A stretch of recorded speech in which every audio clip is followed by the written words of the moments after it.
And that's the problem. Now he's stuck. Yeah. He went to Vegas last year to prove to the world that he is a high-end receiver, first-team All-Pro without Aaron Rodgers throwing him the ball. And now Derek Carr is gone. Jimmy Garoppolo is in. And this is something, and I give Pete credit here. Everybody else was locking on to the Rodgers aspect of the Ringer column, but like so many of these other interviews, Yeah. there's more. a gem or two hidden if you have the patience to sift through the word salad. And I'm not being critical here because I understand that there are folks in the business who like to write lengthy articles and there are reasons for it and some people like to read it. From my perspective, I'm just looking for the news. I don't need the flowery setting of the scene. I just want news.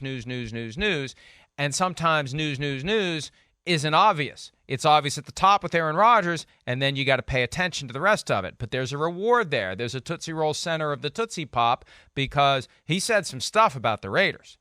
And if I'm Josh McDaniels or Dave Ziegler, the coach and GM respectively of the Raiders, I'm thinking, man, what the hell's going on here? One comment was, we got to figure out the big picture. The front office thinks this is the best bet for us right now to put us in a position to be urgent. We don't see eye to eye on what we think is best for us right now. I mean, that's just kind of casually thrown out there. Yeah. We don't see eye to eye on what we think is best for us right now. That's not, at the time of the year where everybody's 0-0 and everything is awesome and the arrow is pointing up, that's not the kind of statement you want coming from one of your best players. No, I mean, not. It is. It is kind of a jarring statement, 100%. I think especially, if you just see it alone or maybe don't know Davante Adams or know about him at all. Like, listen, I don't know Davante Adams, but I know people up in Green Bay and with the Raiders. Damn. I mean, he's got the utmost respect from everybody. We're talking about a pro's pro, a guy that loves the game. He's great in the locker room. He does all that. I think the Raiders and Josh McDaniels, they empowered him, of course, by the trade and how much money they got him. I think Josh McDaniels learned from his first head coaching job with the Denver Broncos. Hey, wait, relationship with star receiver who ain't afraid to talk is very important. Right? And that little, issue he had with Brandon Marshall there in Denver. So there was that. And I think the new Josh McDaniels has let Davante Adams have a word. Hey, what do you think? What do you think about the team? We're going to do this, that. And they've let him have a say or at least informed him of what is going on. And that is, I think, a part of the new Josh McDaniels approach and what the Raiders are doing. But obviously they didn't listen to him. And Davante's okay with it, but yeah, he had a different vision, and I'm dying to know what that different vision is, or at least in his mind. I'm going to have to buy into this and try to be as optimistic as possible. Yeesh. Yeah. It's not what I expected to happen, but it's something that's the reality now. And I think a lot of it has to go back to Derek Carr out and Jimmy Garoppolo in, and Jimmy Garoppolo's style of play. Throwing the ball outside the numbers. Isn't that one of your big criticisms of him? He doesn't throw the ball outside the numbers enough. It's all down the middle. Yeah. That's kind of Shanahan, but it's also what Garoppolo has done with Shanahan. And here's Davante Adams outside the numbers. He doesn't have to become a running back to be successful with Jimmy Garoppolo as the quarterback. So he may have had a wish list of quarterbacks. It sounds like it or more something. than a few available this year. Right. And Jimmy G may have been at the bottom of that wish list. Maybe. I mean, certainly. That's what it seems like, as far as there was a wish list or he had a vision of another quarterback that he thought could get them over the hump. But who is that? Aaron Rodgers, and then, what were the so much better options than Jimmy Garoppolo, right? That's what I'm just wondering. I mean, we know Derek Carr wasn't a part of the equation because they got rid of him and that was it. But who else out there was going to make Davante Adams feel that much better? I guess that's where I'm very intrigued. Garoppolo, I know he's not a Yeah, I doubt that. Right, go ahead. I doubt he was advocating for a trade for Lamar Jackson. Right. They could have, I guess, tried to trade for Matthew Stafford. That's one of the worst-kept secrets. The Rams were kind of wishing and hoping and praying that someone would make them an offer for Matthew Stafford so they could get out from under that awful contract they gave him after they won the Super Bowl. What about Tom Brady? What about Brady, who's reportedly going to own part of the team? Would Brady fit Davante Adams' style better than Jimmy G? Yes. I mean, Brady's, of course, I mean, he's Brady. He still pushed the ball down the field, right? I mean, that's the thing. I was amazed by Brady. You heard me the last few years. It's just I can't get over how aggressive he became and as a thrower. But, I think with the Raiders too, yeah, they were a little bit like, hey, we know that's only a 1-year rental, and we're not sure what's going to happen there. I don't know, but I would say it's a better option for sure, definitely. But the advantage here is Garoppolo is going to know more of the offense, this one, than Derek Carr at least, right? So you can look at it and go, wait, I had 1,800 yards last year, and man, I had a handful of games where I was open a bunch more, and the quarterback didn't get it to me. And Garoppolo knows this offense more, and not only where he's going to know where I am and where everybody is, but they'll probably get into more in-depth aspects of the playbook here because of Garoppolo's prior knowledge to that as well for where they were with Carr. So in a lot of ways, again, I wouldn't be shocked to see him have the same stats and output as last year. I wouldn't be shocked at all. I mean, he's going to be the focal point of that offense, that's for sure. Then there's a question of winning, of being competitive. Yeah, let's get into that. They are in a tough division. Right.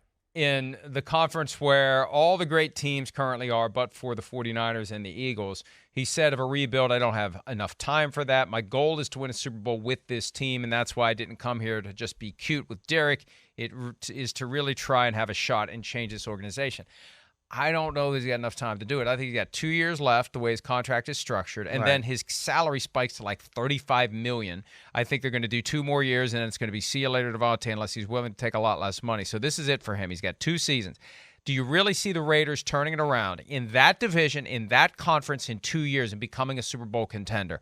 I think that's more of a job than anyone could pull off. That's where I think I have maybe a little problem with some of his comments, right? I don't come away from this and go, oh, the Raiders have a Davante Adams problem, right? I think Davante Adams is just one of those guys that he speaks freely. He's pretty well thought out. That's what his honest feeling was, and he throws it out there. He's at work today and going to work hard and be the ultimate professional. That's all I've ever heard about the guy, right? I mean, I have relationships with some of those Raiders people. I mean, he's the ultimate worker. So I don't think it's an issue that way. Now, where I will throw the challenge flag at Davante Adams a little bit is to go kind of where you're going here. All right. He's talked about he had this year of, wait, I proved it without Rodgers. I'm the man. I don't need Rodgers. Right? That seemed to be pretty high up on important things for Davante Adams. Salary, the money, the contract, all that. Of course, that was very important too. You could not have looked at the Raiders in that process before you were traded there and gone, Super Bowl's coming in the next year or 2. There's no way. You chose stats and money, all right? Then you got to hang in here with the vision of the football team. That's what you chose. You could not, no freaking way, have looked at the Raiders and gone, wait, coaching change. We know this new coach wants to run things a lot different, and there's going to be roster turnover. We're not going to the Super Bowl this year or next year. And then in the AFC West, like you said. So that's where I want to go a little bit like, hey, man, you can't have it all. I mean, you chose to be at home, closer to your family, get big-time money, and prove, which is very important as you've laid out here in this article of The Athletic, that you wanted to show the people that you were the man without Aaron Rodgers. And now you want the team to win the Super Bowl and listen to you at quarterback and all that. It's just a lot. That's the only thing I'll challenge about all of it. And I agree with you. Look, he picked a spot where he could show that I'm him. And what better place to do it than where there's a quarterback who already knows me, a quarterback who's already friendly with me. Right. This works out perfectly. I go there. I know I'm going to get the ball. I'm going to be able to prove. It's going to be easy for me to prove that I can get it done without Aaron Rodgers. Lesser quarterback, but a quarterback I know. Yeah. So I have a little inside track to get what I want there. Took the money and wanted to be close to family. That was important to him. Very important, which good for him. But he can't act like he can't act like this was some sort of a dream team architecture where he was trying to find the perfect spot like we see quarterbacks do, like Tom Brady when he went to the Buccaneers. He didn't go there because he wanted to live in Tampa. He went there because he wanted to win a Super Bowl. Right. Without Bill Belichick, and he picked his spot, and it worked. Yep. So you're right. Now Davante Adams has checked the box, proved that I'm me, I'm him, without Aaron Rodgers. Check the box, got a big pile of money. Check the box, near my family. Right. you can't check that next box. You're not going to be able to check that next box. I mean, you can't have it all. Right. It's one of the realities right. of having that many great teams, that many great quarterbacks in the division, in the conference. It's going to take a lot, and it's unrealistic. And you're going to drive yourself crazy if you demand that in the next 2 years you're going to get your hand on the side of a Lombardi Trophy. That's right. That's all I'm saying. And that's the only thing I'll challenge. And I'm certainly not mad at him for going there and proving he's the man and living by his family and getting paid and all that. That's awesome. But yeah, it's when you do things for that reason there, usually the other stuff doesn't always line up exactly how you want it as well. That's all I'm saying in that department. And he's got to hang in there. And hey, he's valued for sure. We know that. McDaniels knows how to use a guy like Davante Adams. I mean, this is a guy that's, can run routes like Wes Welker or Julian Edelman, but he's a much bigger human being and much faster straight away. So he's got way more to offer.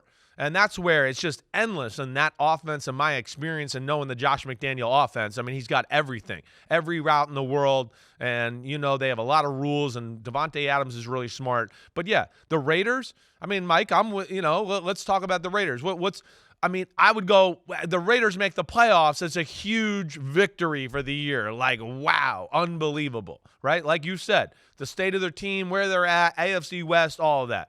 It'd be like if I'm Davante Adams going, hey, it's 2 years from now where hopefully we can set ourselves up to be a real Super Bowl contender. But that's not going to happen this year. Yeah, look, I agree. I think playoffs are an uphill. Uphill, exactly. That's what I'm saying. That's a huge victory, right? Yeah. Yeah, it's just, I mean, so he's and I understand that no one's wired to say, well, I'm content to be 8 and 9. I'm content to get my yards and catches. I'm content to get my paycheck. But I think he also realizes, and he realized it when he picked the Raiders last year, that this is kind of where it is. This is kind of where he fits, where the team fits. And he knew that. He's smart enough to know that. Yeah. That he wasn't going there to win a championship. If he wanted to go to a place to win a championship, he got the right division. He just got the wrong team. He should have gone to Kansas City right. instead of Las Vegas. Hi, it's Mike Florio. Thanks for watching PFT on YouTube. Hit subscribe for the latest news and analysis from Pro Football Talk.